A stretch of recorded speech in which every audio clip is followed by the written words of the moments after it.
खुशामदीद। शाम के 5 बज चुके हैं और आप देख रहे हैं 5 का पंच। शाम 5 बजे की अहम तरीन सियासी दंगल लेकर आपका मेजबान इशफाक गौहर हाजिर खिदमत है।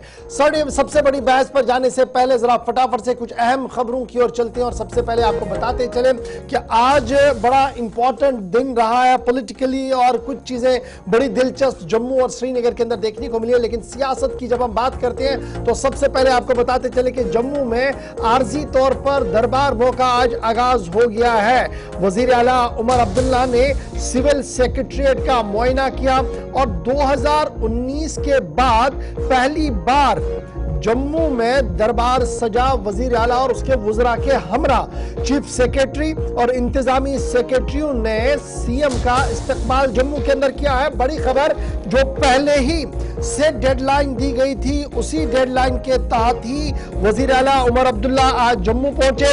रात को ही जम्मू पहुंचे, जहां पर आज सुबह उन्होंने एनुअल प्रैक्टिसेस को बरकरार रखते हुए विंटर कैपिटल जम्मू के अंदर जो है वो दरबार मोह का आगाज किया।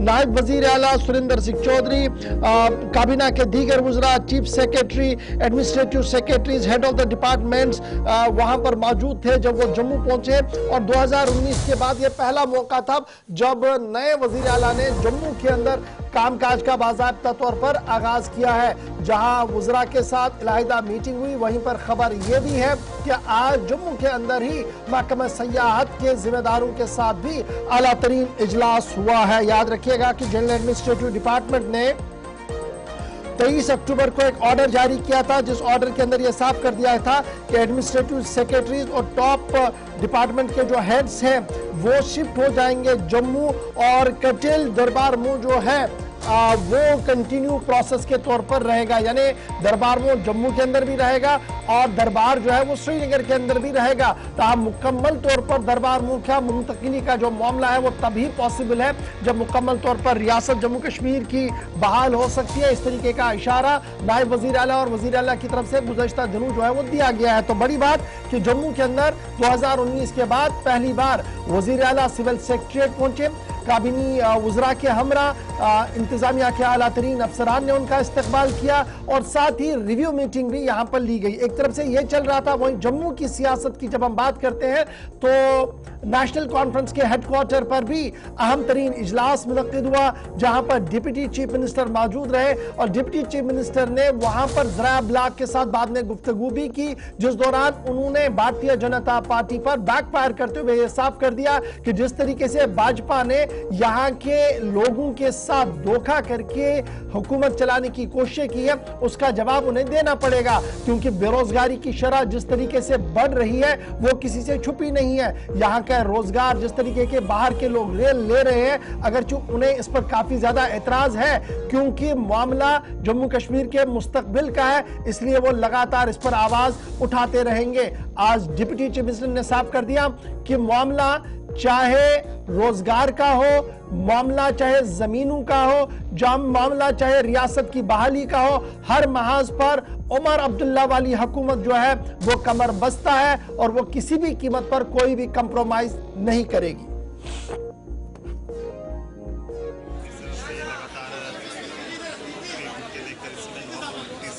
बीजेपी को बोलो जम्मू के लोगों की पकड़ी मत उछालो, उनको बोलो लोगों के मुद्दों की काम करो। यहाँ बेरोजगार घर घर में बच्चा बेरोजगार है उस पर बात करो। आपकी जमीनें लोग बाहर के लेके जा रहे हैं उन पर बात करो। बाहर के लोग यहाँ कितने डिपार्टमेंट में नौकरी हो, मैं उम्मीद करता हूँ कि मीडिया उन ऑर्डरों को खंगाले और उनको सामने लाए कि कौन कौन से डिपार्टमेंट में कौन से लोग बाहर से। आपको देखोगा केएस के अंदर भी एक लड़की आई है, तो इसलिए ये कोई छोटा मैसेज नहीं है। आप लोग जम्मू कश्मीर के बच्चे कहाँ जाएंगे? हमारी हर पोस्ट वक्त बात चली जाएगी, क्योंकि हम दिल्ली के साथ हमारा बच्चा स्कूल का बच्चा वहाँ कम्पीट नहीं कर सकता। हम ये नहीं कहते कि हमें कोई दिल्ली वालों से दुश्मनी है या बाहर वालों से दुश्मनी है। हम ये कहते हैं कि हमारे बच्चों को रोजगार मिले। हमारी जमीनें पहले ही बहुत कम है, उन जमीनों का हमारा हक रहे, उसको दूसरे सस्ते कीमतों पर ना खरीद लें। जैसे एक अभी आईपीएस अफसर चंद रोज पहले रिटायर हुआ, बड़ा ईमानदार बना था, तो उसको पूछो तो 2 टूरिस्ट प्लेसों पे तूने सस्ती जमीनें खरीद ली, कैसे खरीद ली भैया? मीडिया का बहुत बड़ा रोल है आज के हालातों के मुताबिक।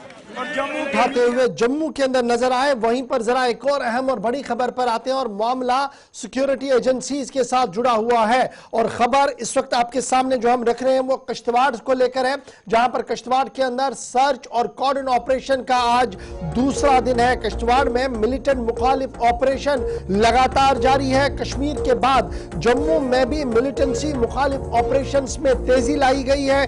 सूबा जम्मू के 10 में से 8 अजला हाई अलर्ट पर है और गुज़श्ता 11 महीनों के दौरान 40 से ज्यादा अफराद की मौत हुई है। आदाद-ओ-शुमार खंगालने से पता लग रहा है कि मिलिटेंटों की तरफ से पैदर पे हमले किए गए हैं और 8 अजला के अंदर 2024 में जम्मू के अंदर मिलिटेंटों की मौजूदगी का एहसास हुआ है।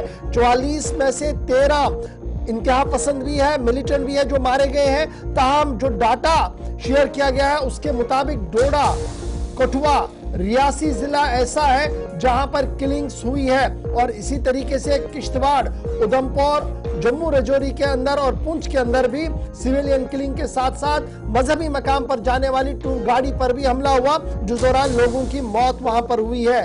इन तमाम ऑपरेशंस के दौरान 18 सिक्योरिटी के जवान भी लड़ते लड़ते मारे गए हैं और 13 मिलिटेंट भी इस दौरान एनकाउंटर में मारे गए हैं। 14 सिविलियन जो मुख्तलिफ मकामात पर मारे गए, चाहे वो शिवखोड़ी वाला मामला हो, VDGs गार्ड्स का मामला हो या और इस तरीके के मामले हो, इस तरीके के फिगर जो है वो कंपाइल हो गए हैं। रजौरी को जब आप देखते हैं तो 19 मौतें 2021 में, 14 मौतें 2022 में, 28 मौतें हुई हैं जिला रजौरी के अंदर 2023 में। इसी तरीके पुंछ के रिकॉर्ड को जब आप खंगालेंगे तो 2021 में 15, 2022 में 4 और 2023 में 24 मौतें वाक़ा हुई है। तो कुल मिलाकर पहले पुंछ रजौरी काफी ज्यादा एक्टिव लग रहा था, लेकिन अब जम्मू के 10 में से 8 अजला के अंदर मिलिटेंट मूवमेंट जो है वो दिख रहा है और यही वजह है कि सिक्योरिटी को काफी हाई अलर्ट पर कर दिया गया है और सिक्योरिटी एजेंसियां इस वक्त काफी बारीक बीनी से इन तमाम अजला के अंदर कॉम्बिंग ऑपरेशन जो है चला रहे हैं। बड़ी खबर यह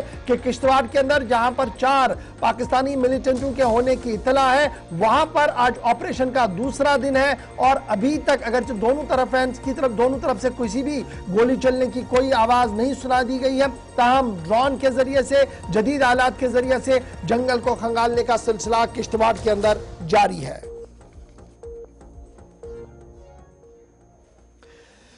चलिए जनाब बढ़ते हैं जी आगे, जरा बड़ी बहस की ओर आते हैं और बात करते हैं उस अहम खत की जो आज खत साबिक वजीर आला महबूबा मुफ्ती की तरफ से लिखा गया। PDP सदर महबूबा मुफ्ती ने आज एक खत वजीर आला उमर अब्दुल्ला को रवाना किया है। PDP ने वजीर आला को खत लिखा है और LG इंतजामिया के फैसलों पर नजरसानी की अपील की है। उन मुलाजमीन जिन्हें नौकरियों से बाहर निकाला गया है, बरतरफ किया गया है, फारिग शुदा मुलाजमीन की बाज़ाबातकारी के मामले को उठाया गया है और जब यह खबर सामने आई तो फौरन से 2 तरह के रिएक्शन सामने आए हैं। जहां मुलाजिम तंजीमों ने उमर हुकूमत पर जोर दिया कि वो खुसूसी तौर पर इस मामले की ओर तवज्जो दे, वहीं पर भारतीय जनता पार्टी ने इस पर एतराज उठाते हुए कहा कि ये वो लोग हैं जिन्हें बाहर का रास्ता दिखाया गया है, जो मुसलसल एंटी मिलिटेंट ऑपरेशंस के अंदर या किसी न किसी तरीके से मिलिटेंटों के हमरा काम कर रहे थे और ये कहीं ना कहीं एंटी स्टेट थे जिनको बाहर का रास्ता दिखाया गया है, क्योंकि तमाम तर शवाहिद मिलने के बाद ही इंतजामिया ने फैसला लिया है। अब याद रखिएगा, नेशनल कॉन्फ्रेंस के कोर एजेंडा में भी इस बात को जगह दी गई थी, जिसमें यह कहा गया था कि मुलाजमीन को दरपेश मसाइल और स्पेशली उन लोगों को जिन्हें बरतरफ इस तरीके से 311 के तहत किया गया है उस पर नजरसानी होगी। और आज महबूबा मुफ्ती के खत ने इस सियासत को मजीद गरमाया है। एक तरफ से बीजेपी अपना मौक़िफ़ रख रही है, दूसरी तरफ से नेशनल कॉन्फ्रेंस ने पहले ही एजेंडे में इसको शामिल कर दिया था। हमारे ज़राए इस बात की तस्दीक कर रहे हैं कि उमर अब्दुल्ला वाली हुकूमत आने वाले चंद महीनों के अंदर अंदर इस पूरे मामले पर एक आला सतही कमेटी को भी तश्कील दे सकती है, जो इन 150 से ज्यादा केसेस का रिव्यू करेगी जिन्हें लेफ्टिनेंट गवर्नर इंतजामिया ने बाहर का रास्ता दिखाया और सेक्शन 311 यानी कहीं ना कहीं मुल्क मुखालिफ सरगर्मियों के पेश नजर उन्हें बाहर का रास्ता दिखाया गया है। 4 बड़े पॉइंट्स जो महबूबा मुफ्ती ने अपने खत में लिखे हैं, उनमें एक केस का भी जिक्र किया गया है कि किस तरीके से यूएपीए कानून के तहत एक अफसर को गिरफ्तार किया गया और बाद में अदालत ने उसे बरी कर दिया, लेकिन बरी होने के बावजूद भी उसको जो पेंशन के मुराद थे वो नहीं मिल रहे हैं। इसलिए महबूबा का मानना है कि रिव्यू कमेटी बनाई जाए जो इस पूरे मामले को देखे। एक सियासत दूसरे अंदाज में अब रियासत के अंदर हो रही है और आज सुबह से लगातार इस पर कुछ लोग हक में और कुछ इसके मुखालिफत में, यानी कहीं ना कहीं लेफ्टिनेंट गवर्नर के हामी बनते हुए नजर आ रहे हैं। Aditi Gupta peoples democratic party के तर्जुमान हमारे साथ हैं, मंजूर भट्ट भारतीय जनता पार्टी के तर्जुमान हमारे साथ हैं, शेख उवैस साहब नेशनल कॉन्फ्रेंस के तर्जुमान हमारे साथ हैं, और सबसे अहम बात कि एजाज खान साहब ये एम्प्लॉयज यूनियन के सदर हैं, food and supplies employees union के सदर हैं, ये भी हमारे साथ ज्वाइन कर चुके हैं। आप सबका बहुत बहुत शुक्रिया ज्वाइन करने के लिए। सबसे पहले एजाज साहब, चूंकि मुलाजमीन का मामला है, दर्द मुलाजमीन का, और यह पहला मौका नहीं है जब 2019 के बाद यह पहला मौका है जब ऑफिशियल कम्युनिकेशन पार्टीज के अंदर शुरू हुई और यह कहा गया कि जनाब रिव्यू किया जाए और उन मामलात पर नजरसानी हो जो लेफ्टिनेंट गवर्नर ने 150 से ज्यादा लोगों को फारिग किया है। क्या वाकई तौर पर वक्त आ गया है कि रिव्यू हो, और क्या आपको भी यह लगता है कि वन गो में फैसला लिया गया या मुलाजमीन को मौका नहीं दिया गया कि वो अपने माफी ज़मीर को बयान करें और सिर्फ सीआईडी वेरिफिकेशन पर या अफसर के कहने पर यह सारा कुछ किया गया?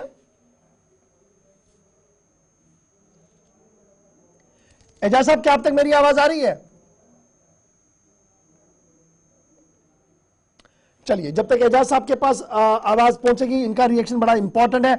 मंजूर भट्ट साहब, मुलाजमीन का मामला है और जम्मू कश्मीर के उन मुस्तकिल लोगों का मामला है जो सरकार के अंदर काम कर रहे थे। खत आज सामने आया और खत के आने के फौरन बाद रिएक्शन भी बीजेपी का है। क्या आपको वाकई तौर पर लग रहा है कि इससे इंतहा पसंदी को फरोग मिलेगा या इससे इंसाफ का एक दरवाजा खुल सकता है? मंजूर भट्ट साहब। नहीं, देखिए, ऐसा नहीं है गौहर साहब की भारतीय जनता पार्टी मुलाजमों के काम करने के खिलाफ है, लेकिन एक जो कानूनी और जो गवर्नमेंट पॉलिसीज होती है उसके तहत अगर एक मुलाजिम काम करता, अपना रोजगार चलाता है, भारतीय जनता पार्टी को कोई उसमें आपत्ति नहीं है। आपत्ति तब होती है कि अगर कोई मुलाजिम उन सब चीजों में मुलवस होता है कि इंटरनेशनल एलिमेंट्स में या इंटरनेशनल एक्टिविटीज में, तो उनके खिलाफ कार्रवाई होनी चाहिए। वो ना कि उस मुलाजिम के लिए होनी चाहिए, जो कोई भी, चाहे उसमें सिविल हो, बिजनेसमैन हो, जो भी उसमें मुलवस पाया जाए, जो देश के अमन खराब करने में जिनका हिस्सा होता है, शेल्टर होता है, सपोर्ट होता है, तो उनके खिलाफ कार्रवाई करनी चाहिए।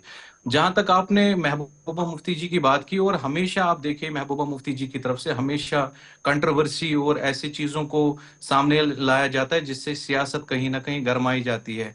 और मुझे लगता है कि महबूबा मुफ्ती जी अभी हाल ही में आप देख रहे थे 370 को लेकर, अब आज आप कह रहे हैं कि अब जो मुलाजिम जिनको निकाला गया और उनकी बाज़ाब्ता वेरिफिकेशन हुई, एक रिव्यू कमेटी बैठती थी उसमें जिसके चेयरमैन एडीजी सीआईडी होते थे, तो बाज़ाब्ता एक प्रोसेस के तहत जब तक कि उनपे वो इल्जाम जो उनपे उसमें वो मुलवस नहीं पाए जाते थे तब तक कार्रवाई नहीं होती थी। ठीक है, अगर महबूबा मुफ्ती जी को लगता है, तो अभी गवर्नमेंट नेशनल कॉन्फ्रेंस की चीफ मिनिस्टर उमर अब्दुल्ला साहब है, अगर ऐसा कोई केस उनको लगता है कि मुझे लगता है रिव्यू करना चाहिए, हमें उसमें आपत्ति नहीं। लेकिन जो मुलाजिम किसी भी एंटी नेशनल एक्टिविटी में पाया जाएगा या मुलवस होगा, उसके खिलाफ सख्त से सख्त कार्रवाई की जाएगी। ठीक है जी, मैं आपके पास आ रहा हूं जी। एजाज साहब, क्या अब तक मेरी आवाज आ रही है? एजाज साहब, जरा रिस्पॉन्ड करें ना, जिस तरीके से आज महबूबा मुफ्ती साहिबा ने खत लिखा है, क्या वाकई तौर पर मुलाजमीन को अपना माफी ज़मीर रखने में नहीं दिया जाता था, वो अपनी बात नहीं रखते थे, और एक पुलिस अफसर के कहने पर, सीआईडी के कहने पर या एक ब्यूरोक्रेट के कहने पर मुलाजमीन को बाहर का रास्ता दिखाया गया, जो 150 से ज्यादा केस अभी तक हमारे सामने है? गौर साहब, सबसे पहले मैं आपको प्यार भरा सलाम कहता हूँ, जो आपके साथ दूसरे पैनलिस्ट का, इनको भी प्यार भरा सलाम कहूंगा। मुझे नहीं पता है महबूबा मुफ्ती जी ने क्या कहा है। जहां तक मेरा ताल्लुक है, मैं employ joint consultative committee Jammu Kashmir का चेयरमैन हूँ। मैं मुलाजमीन के मामला देखता हूँ और मुलाजमीन को जो भी मुश्किलात है या मुलाजमीन के जो भी मसाइल है, अब वो मसाइल और मुश्किलात सरकार तक पहुँचाते हैं। हमने जब ये जिस इशू पे आज हम बात कर रहे हैं, जहाँ की चूंकि हम सबको पता है कि हमारा मुल्क एक दुनिया की नंबर 1 डेमोक्रेसी है, यहाँ किसको कैसे सजा मिलती है, कौन गुनाहगार है कौन बेगुनाह है, इसका फैसला हमारी अदालतों को करना चाहिए, न कि किसी सरकार को। क्योंकि हर किसी को अपनी सफाई में कुछ कहने का मौका देना चाहिए। जब गवर्नर साहब किसी एक मुलाजिम को आप नौकरी से निकालते हैं, वो एक मुलाजिम ही नहीं, सारी फैमिली उसकी बर्बाद हो जाती है, डिस्ट्रॉय हो जाती है। इसलिए जरूरी है कि जब हम नहीं चाहते हैं कि वन साइडेड फैसले लिए जाए, उनको भी अपनी सफाई के लिए कुछ कहने का मौका दिया जाना चाहिए। हमने बार बार इससे भी पहले, आज ही नहीं, इससे पहले बरसात की सरकार से पहले एलजी साहब से भी हमने रिक्वेस्ट की थी कि इन चीजों को, इनको अपनी सफाई में कुछ कहने का मौका दीजिए। इनमें सारे एंटी नेशनल नहीं थे, बहुत सारे ऐसे हैं जिनको हम जानते हैं, जिनमें आप भी बहुत सारे लोगों को, चाहे डॉक्टर मुश्ताक हसन है, एक टीचर है फारूक अहमद है, एक मैडम है प्रोफेसर थी, उसका कोई दूर दराज का रिश्तेदार था, ऐसे बहुत सारे केसेस हैं। और दूसरा ये कि ये सारे फैसले अदालत में होने चाहिए थे, ताकि किसी को ये शिकवा ना रहे कि मुझे अपनी सफाई में कुछ कहने का मौका ना दिया गया। जब हम कहते हैं कि हम दुनिया की सबसे बड़ी डेमोक्रेसी में रहते हैं, और ये है भी, तो यहाँ सिर्फ कौन गुनहगार है कौन बेगुनाह है इसका फैसला अदालतें करते हैं। जिस तरह करप्शन में कोई फंसता है तो उसका भी फैसला अदालतों से आता है, इसी तरह हमने सरकार से यही उम्मीद की थी, पहले भी की थी, अब भी करते हैं कि इनको अपनी सफाई में कहने का मौका दिया जाए, फिर दूध का दूध और पानी का पानी हो जाए। ठीक है आदित्य गुप्ता साहब, चूंकि मैडम मुफ्ती की तरफ से चिट्ठी लिखी गई है और एक केस को बेस बनाते हुए उन्होंने पूरी कहानी बताई और फिर ये कहा कि रिव्यू कमेटी का बनना क्यों जरूरी है। एजाज साहब जो जॉइंट एक्शन कमेटी को रिप्रेजेंट करें, उनका मानना कि देखिए बहुत ज्यादा जरूरी है, या तो अदालतों को ये केस दिए जाएं, वो फैसले करें, या फिर बोलने का मौका दिया जाए। क्या वाकई तौर पर 5 अगस्त 2019 के बाद तमाम आवाजें बंद कर दी गई थी और किसी को नहीं सुना गया, और एलजी एडमिनिस्ट्रेशन को जो फैसला सुनाना था वो सुना लेते थे? देखिए गौर, ऐसा कि सबसे पहले तो मैं अपने फेलो पैनलिस्ट को कहता हूँ जी। देखिए ऐसा है कि हम शुरू से ये बात कहते आए हैं कि कोई भी मुलाजिम, अगर आप किसी को भी एक्यूज करते हो किसी भी क्राइम से, तो आपको कम से कम उसको मौका देना चाहिए उसकी बात सुनने का। अदालतें ही करती हैं कि कोई टेररिस्ट है या नहीं है, वो बीजेपी एलजी नहीं कर सकता, या कोई भी सरकार नहीं फैसला कर सकती। सरकार का काम है, अगर उनको लगता है कि किसी किस्म का धांधली या किसी किस्म की टेररिस्ट एक्टिविटी के अंदर कोई एम्प्लॉय इंक्लूडेड है, तो उसकी वो करेगी, और उसके अगर आपको लगता है उसको अरेस्ट करो या उसके खिलाफ चार्जशीट पेश करो, तो हमको जवाब दे। आर्टिकल 300 ये सर्विस रूल्स का 311 को इस्तेमाल कर कहते हैं कि हम उसके अंदर कर रहे हैं, बट राइट ऑफ ऑडियंस तो हमारा फंडामेंटल राइट है। अगर हमारा कोई भी मुलाजिम, अगर उसके खिलाफ किसी किस्म की एलिगेशन है, उसको जवाब देना है। अब जो चिट्ठी लिखी गई है, तो आप चिट्ठी के अंदर जो वानी साहब का मेंशन किया है वो यही है कि जो आदमी एक्विट हो गया है जी, जब वो एक्विट हो गया है तो उसके बाद पोस्ट एक्विटल आप उसको वापस रिस्टोर नहीं करते हो, पार्टी में आ जाता है, उसकी मर जाता है, उसकी पेंशन रुक गई है, उसकी फैमिली तो आपने रेलीगेट कर दी ना। ये सिर्फ एक नैरेटिव के ऊपर एलजी ने पिछले 5 साल से धांधली मचा कर रखी हुई थी, एम्प्लॉइज को धमकाया जाता था, डराया जाता था। ये एक किस्म से टेरराइज किया गया था गवर्नमेंट एम्प्लॉइज को। ओके सर, यानी आपका ये मानना है कि जनाब टाइम है कि इसको लुकावर करना चाहिए। मैं आपके पास आ रहा हूं जी शेख वैसा, बड़ा इंपॉर्टेंट मुद्दा आज है, क्योंकि ये मुद्दा इसलिए मेरी नजर में भी इंपॉर्टेंट है क्योंकि लाखों लोग एम्प्लॉयज हैं, कभी ऑर्डर सोशल मीडिया को लेकर सामने आ रहे और फिर 311 का हवाला देके बाहर का रास्ता भी दिखाया गया। नेशनल कॉन्फ्रेंस ने ऑलरेडी इसको एजेंडे में लाके रखा है और ये एश्योर किया है कि इस जेन्युइन इशू को वो टेकअप जरूर करेगी। महबूबा मुफ्ती की चिट्ठी आने के बाद क्या इसमें सुर्रत होगी, या फिर वही टाइम फ्रेम जिस तरीके से उमर साहब ने परसों भी on the floor of the house कहा कि इशू को देखा जाएगा, एक ठंडे दिमाग से इसको सोचा जाएगा कि किस तरीके से एड्रेस किया जाए? जी पहले तो आपका शुक्रिया, और जो वहाँ पे पैनल्स में बैठे हैं, ये जो इशू है जैसे आपने सही फरमाया, लाखों एम्प्लॉयमेंट वगैरह इस पे डिपेंडेंट है। जिस तरह उमर साहब ने ऑलरेडी असेंबली के हाउस से भी कहा कि जो भी, क्योंकि हमारे मैनिफेस्टो में भी है कि जो भी ये एम्प्लॉयज को निकाला गया है, जिस तरह जो हमारे वहाँ पे भाई है जो इनके एसोसिएशन के हेड है, एम्प्लॉय एसोसिएशन के, ये जो कह रहे थे, टीचर्स का नाम ले रहे थे कि अगर छोटी मोटी एक्टिविटीज, मतलब कोई एंटी एक्टिविटी में नहीं है वो, तो उस पे नजर सानी हमारे सीएम साहब ने भी बोला है कि वो करेंगे। और रही बात महबूबा जी की, जहां तक उन्होंने आज ये लेटर लिखी सीएम साहब को कि जिसपे इस पे नजरसानी करे, तो मैं उस चीज का हम वेलकम करते हैं। बट दुख इस चीज का है कि जब ये पावर में थे, जिस टाइम पे बीजेपी और पीडीपी गवर्नमेंट थी, उस टाइम पे इन्हीं के ट्वीट्स और इन्हीं के ऑर्डर्स, इन्होंने एम्प्लॉयज को डराया, धमकाया, जिसमें महबूबा जी का भी एक रोल था। मतलब मुझे ये समझ नहीं आ रहा है कि खुदारा, जब आपके अपने स्टेट के लोग, जिस टाइम पे आप रहते हो, आप खो जाते हो, आपको ये नहीं याद रहता है कि 5 साल के बाद हमें इन्हीं लोगों के पास वापस जाना है और वोट मांगना है। और आप ही ने, मैं आपको वो इनके ट्वीट्स भी दिखा सकता हूं, जिसमें इन्होंने जो हमारे वहां पे बैठे हैं एसोसिएशन के, जो है ये वहां पे, साहब जी, इन्होंने खुद से, लाइक आई वाज सरप्राइज्ड कि अगर जी एम्प्लॉय कहीं पे भी कोई बात उठाएगा, चाहे सोशल मीडिया में, चाहे गवर्नमेंट एम्प्लॉय कहीं पे ट्वीट करेगा, क्रिटिसाइज करेगा कोई पॉलिसी को लेके, उसको जी हम स्ट्रिक्ट एक्शन लेंगे।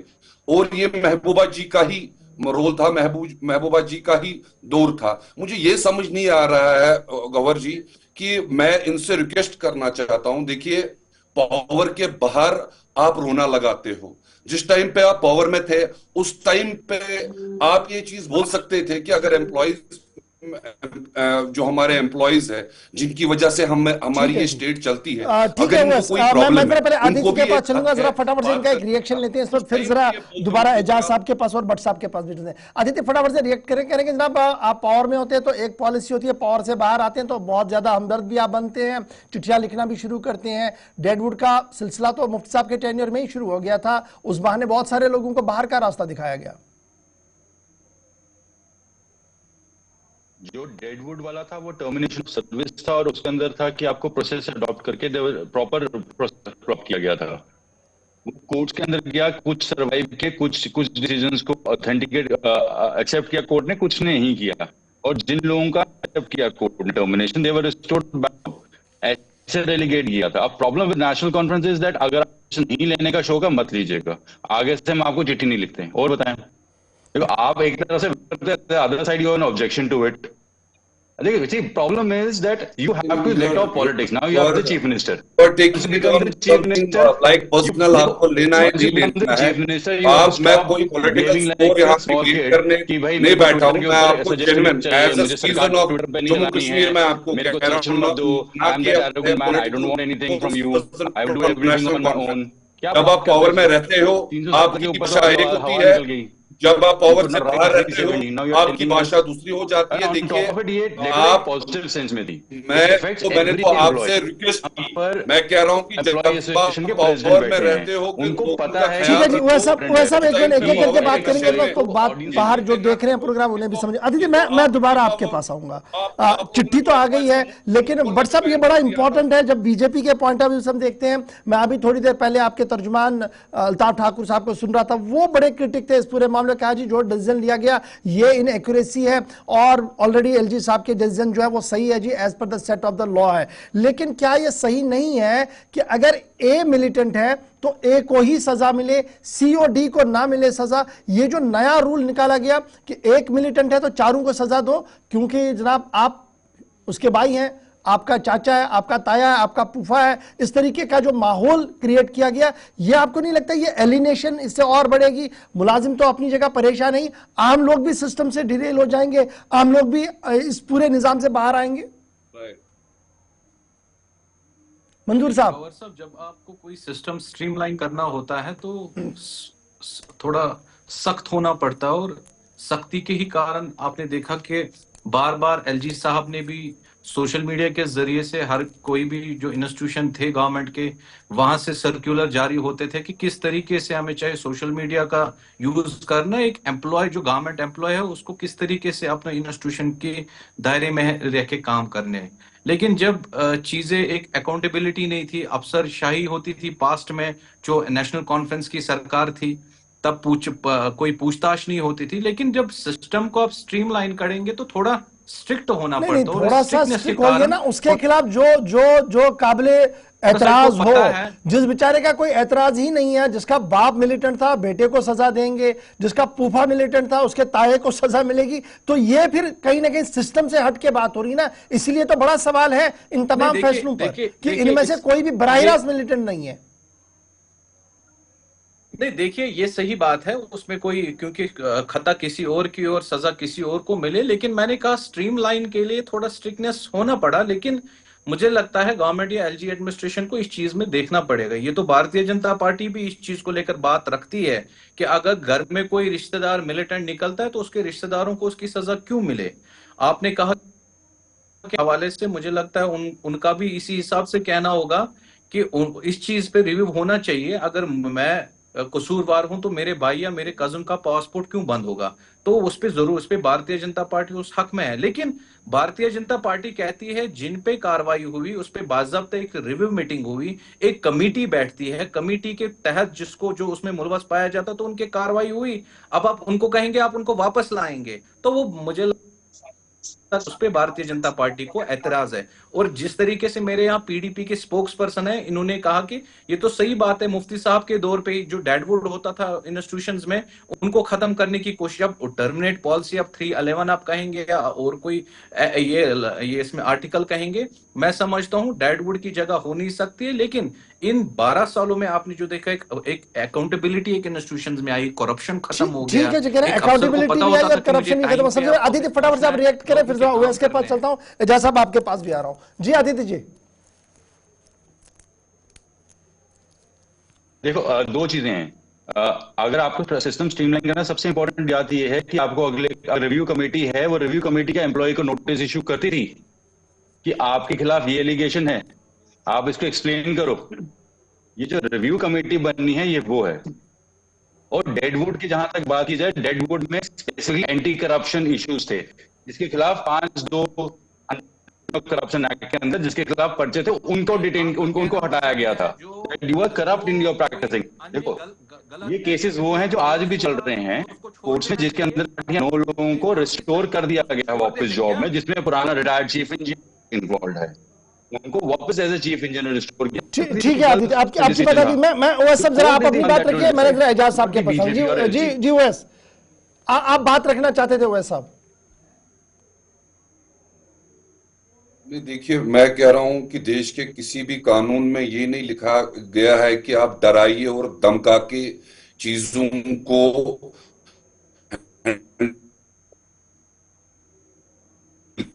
कीजिए।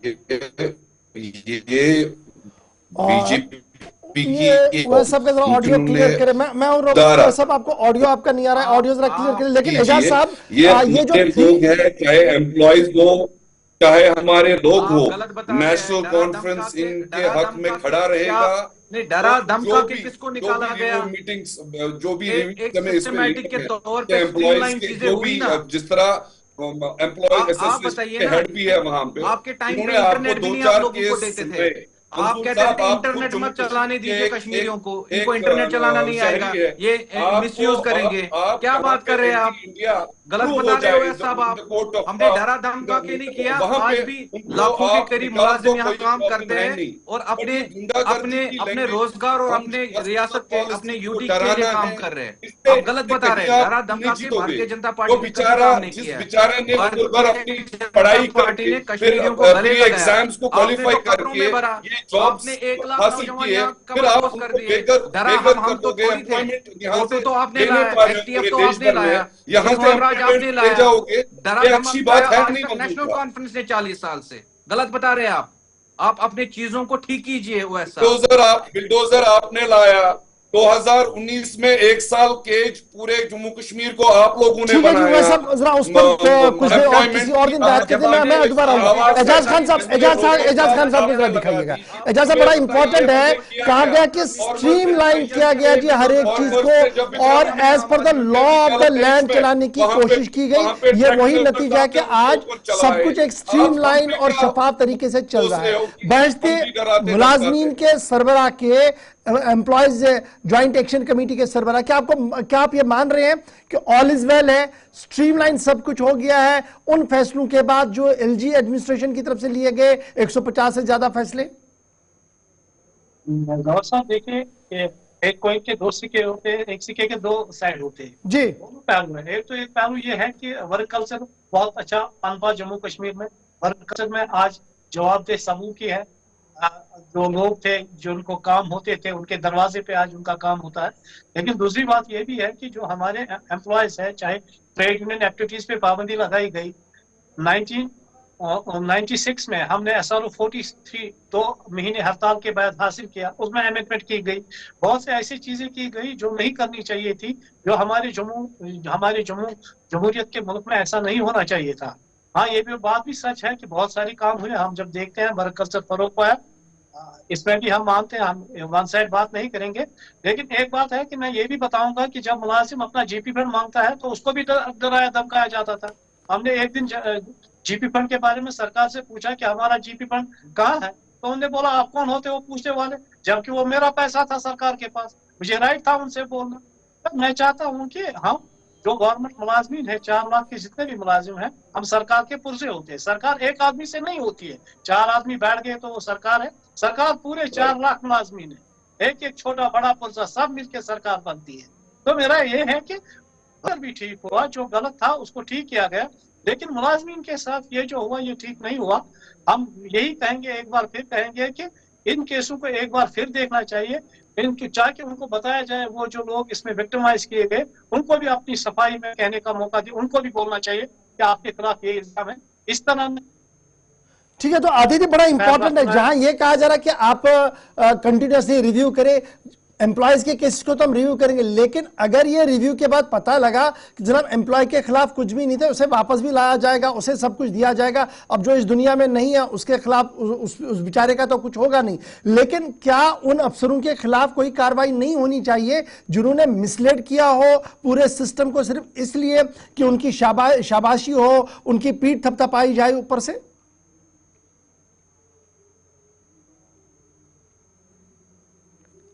आदित्य गुप्ता, क्या आप तक मेरी आवाज आ रही है? चलिए कोशिश करेंगे आदित्य के पास। मैं जरा शेख हुआ आपके पास भी आऊंगा। जब ये रिव्यू कमेटियां बनेंगी तो ये तो केसेस को देखेंगे जिस तरीके से उमर साहब ने कहा, लेकिन क्या उन अफसरों के खिलाफ कोई कार्रवाई होगी जिन्होंने मिसलीड किया पूरे सिस्टम को और एलजी ऑफिस को या एलजी साहब को कहा कि हाँ जी ये ऐसा है, कर दीजिए कार्रवाई? क्या उनके खिलाफ भी कार्रवाई होगी कोई? क्या उनके खिलाफ भी क्या कोई सिस्टम चलेगा? आपका मशवरा बहुत अच्छा है, बहुत बहुत जरूरी है। जो मिसलेड जिन्होंने भी किया होगा एलजी गवर्नर साहब को, मुझे लगता है कि उनको उनके लिए सख्त से सख्त केस या रजिस्टर होने चाहिए, क्योंकि ये जो 4 लाख एम्प्लॉयज है ये हमारे स्टेट के रियल हीरोज है। इनकी वजह से हमारी स्टेट चलती है। जब हम इनकी इज्जत नहीं करेंगे तो फिर हम किन की इज्जत करेंगे? इनके लिए जो भी बाय मींस जो भी 4 लाखों को 150 के साथ क्यों मैनिफेस्टो में भी है, जिन पे कार्रवाई की हुई है वो 150 हुए। 4 लाख मुलाजिम तो बेचारे काम कर रहे हैं, उनको आप इसके साथ ना जोड़े। असेंबली की हाउस से बोल रखा है, हम खाली हम नहीं करनी है, हम काम करने में यकीन रखते हैं और इनका भी हम रिजल्ट जरूर आपके आवाम के सामने रखेंगे और आपके चैनल पे उस दिन इंशाल्लाह पहले बिजली का तो काम कीजिए। बिजली तो गुल है पूरे शहर श्रीनगर से, कल से तो बिजली ही नहीं देख रहे लोग, उसको थोड़ा ठीक कीजिए ना पहले। वो भी तो लोगों के साथ वादा किया आपने। आपके एलजी साहब भी ऑलरेडी उन्होंने 200 यूनिट्स का हमने फ्री बोला है, उस पे भी काम चल रहा है। और वो तो आपने बिलो पॉवर्टी लाइन, वो तो आपने तो हर एक शख्स से वादा किया था 200 यूनिट बिजली फ्री देंगे, लेकिन आपने तो दिया। आप जो बीपीएल जुमरे में आते हैं, जो उसके लायक है, वो तो धोखा दे दिया आपने। आपने तो हर एक से वादा किया था ना 200 यूनिट देने का, लेकिन अब आप दे रहे हैं जो बिलो पॉवर्टी लाइन होंगे, जो बेचारे पसमंदा जो होंगे, उनके लिए आपने 200 यूनिट। आम तो बाकी कश्मीरियों को तो नहीं आपने 200 यूनिट बिजली फ्री दी है। जो लोग ये स्टेट चलानी है, ये कोई घर नहीं चलाना है। जो लोग डिजर्व करते हैं, ना जो ना ना, लोग इसमें उस चीज इसमें का आप हक जरा अपने रखते मंशूर हैं, को भी उनको देखिएगा ये फिर 200 यूनिट वैसे साहब एक बार जरा अपने 200 पार्टी यूनिट मंशूर कंफर्म को देख मिलेगा। लीजिएगा उसमें नहीं, क्या कुछ लिखा है। आपने फिलहाल मंशूर आप सभी का बहुत बहुत शुक्रिया, अदिति गुप्ता साहब, मंजूर भट्ट साहब, शेख उवैस साहब और एजाज साहब, चूंकि तकनीकी वजह से बीच में डिस्टर्ब हो गया, आप सभी का बहुत बहुत शुक्रिया जी ज्वाइन करने के लिए। बड़ा इंपॉर्टेंट है, एक तरफ से एम्प्लॉयज है जिनका मानना है कि रिव्यू कमेटी की जो मांग है ये जेन्युइन है। नेशनल कॉन्फ्रेंस ये कह रही है कि हमारे एजेंडे के अंदर है, बराबर बनेगी कमेटी, रिव्यू किया जाएगा। और अभी तक ये मान लीजिएगा कि 150 से ज्यादा ऐसे केसेस है जिन्हें सेक्शन 311 आर्टिकल के तहत बाहर का रास्ता दिखाया गया और यह कहा गया कि ये किसी न किसी तरीके से उन सरगर्मियों में मुलविस थे जो मुल्क मुखालिफ थी और यही वजह है कि उन्हें बाहर का रास्ता जो है वो दिखाया गया है। देखना होगा कि कमेटी बनेगी तो क्या कमेटी सिर्फ एक पहलू पर गौर करेगी कि जिन लोगों ने ये 311 के तहत जिन्हें निकाला गया क्या ये जेन्युइन है नहीं है, या उन लोगों के ऊपर भी कार्रवाई होगी जिन्होंने सेक्शन 311 का गलत इस्तेमाल करवाया या किसी न किसी तरीके से रिपोर्ट इस तरीके की बनाई कि मुलाजमीन को आज गोनागो मुश्किलात से दो चार होना पड़ा। बहुत बहुत शुक्रिया जी आप सबका हमारे साथ ज्वाइन करने के लिए। 5 बजे की इस बड़ी डिबेट में आप बने रहेंगे गुलिस्तान न्यूज पर, क्योंकि वक्त हो गया छोटे से ब्रेक का। ब्रेक के उस पार देखिएगा ग्राउंड रिपोर्ट।